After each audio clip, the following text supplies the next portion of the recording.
വീട്ടുവേലക്കാരുടെ മകളായ 17-കാരിയായ ആദിവാസി പെൺകുട്ടിയെ പീഡിപ്പിച്ച കോൺഗ്രസ് നേതാവ് എം.ഒ. ജോർജ് കീഴടങ്ങി.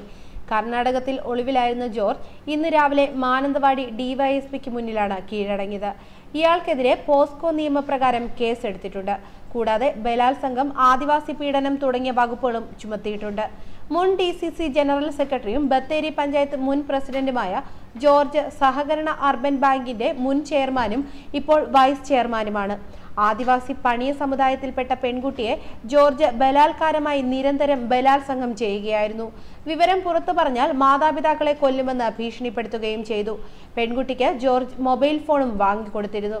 അതിലേക്ക് പലതവണ വിളിച്ച് വീട്ടിലേക്ക് കൊണ്ടുപോയി കാപ്പിത്തോട്ടത്തിലും ബെഡ്റൂമിലും വെച്ച് ബലാത്സംഗം ചെയ്തതായി പെൺകുട്ടി മൊഴി നൽകിയിരുന്നു. സംഭവത്തെ തുടർന്ന് ജോർജിനെ കോൺഗ്രസിൽ നിന്ന് സസ്പെൻഡ് ചെയ്തിരുന്നു. ബലാത്സംഗം സഹിക്കാതെ പെൺകുട്ടി ആത്മഹത്യക്ക് ശ്രമിച്ചിരുന്നു. കാരണം അന്വേഷിച്ചപ്പോഴാണ് വിവരം പുറത്തായത്. അതോടെ മാതാപിതാക്കൾ ചൈൽഡ് ലൈന് പരാതി നൽകുകയായിരുന്നു. OM ജോർജ് രാജ്യം വിടാതിരിക്കാൻ പോലീസ് പാസ്പോർട്ട് പിടിച്ചെടുത്തിരുന്നു. ഇദ്ദേഹത്തിന്റെ ബന്ധുവീടുകളിൽ ഉൾപ്പെടെ പോലീസ് 2 ദിവസം മുമ്പ് തെരച്ചിൽ നടത്തിയെങ്കിലും കണ്ടെത്താനായിരുന്നില്ല. ജോർജ് വിദേശത്തേക്ക് പറക്കാതിരിക്കാൻ വിമാനത്താവളങ്ങളിലും തുറമുഖങ്ങളിലും വിവരങ്ങൾ കൈമാറിയിരുന്നു. റെഡ് കോർണർ നോട്ടീസ് പുറപ്പെടുവിക്കുകയും ചെയ്തിരുന്നു. പട്ടികവർഗക്കാർക്കെതിരായ അതിക്രമം അന്വേഷിക്കുന്ന പ്രത്യേക സംഘമാണ് കേസ് ഏറ്റെടുത്തിരിക്കുന്നത്. DYSP KP കുബേരന്റെ നേതൃത്വത്തിലുള്ള സംഘമാണ് കേസ് അന്വേഷിക്കുന്നത്.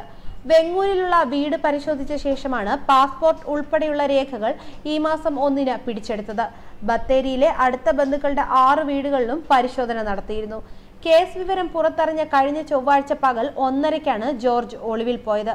മൊബൈൽ ഫോൺ കേന്ദ്രീകരിച്ച് പരിശോധന നടത്തിയെങ്കിലും അത് ഓഫായിരുന്നു. ഫോട്ടോയും മറ്റു വിവരങ്ങളും അടക്കം പോലീസ് ലഘുലേഖ തയ്യാറാക്കി കർണാടക, തമിഴ്നാട് പോലീസ് സ്റ്റേഷനുകളിലേക്ക് കൈമാറിയിരുന്നു. അതോടെയാണ് ജോർജിന് കീഴടങ്ങേണ്ടി വന്നത്. ജോർജിന്റെ സുഹൃത്തുക്കൾ, ബിസിനസ് പങ്കാളികൾ എന്നിവരും നിരീക്ഷണത്തിലായിരുന്നു. ഹൈക്കോടതിയിൽ നിന്ന് മുൻകൂർ ജാമ്യം നേടാൻ ശ്രമം നടത്തിയിരുന്നു. ലഭിക്കാൻ സാധ്യതയില്ലെന്ന് നിയമോപദേശം ലഭിച്ചതും തിരിച്ചടിയായി. തൃശൂരിലെ യൂത്ത് കോൺഗ്രസ് നേതാവ് KS-കാരിയെ പീഡിപ്പിക്കാൻ ശ്രമിച്ചതിനും പോസ്കോ കേസ് എടുത്തിരുന്നു. എന്നാൽ കേസിലെ പ്രതിയെ പോലീസ് പിടികൂടിയിരുന്നില്ല. പെൺകുട്ടി KPCC നേതൃത്വത്തിന് പരാതി നൽകിയെങ്കിലും അന്വേഷണ കമ്മീഷനെ രൂപീകരിച്ച് തടി തപ്പുകയാണ് ചെയ്തത്. പാർട്ടി യാതൊരു നടപടിയും സ്വീകരിക്കാത്തതിനെ തുടർന്നാണ് പോലീസിൽ പരാതി നൽകിയതെന്നും പെൺകുട്ടി വ്യക്തമാക്കിയിരുന്നു.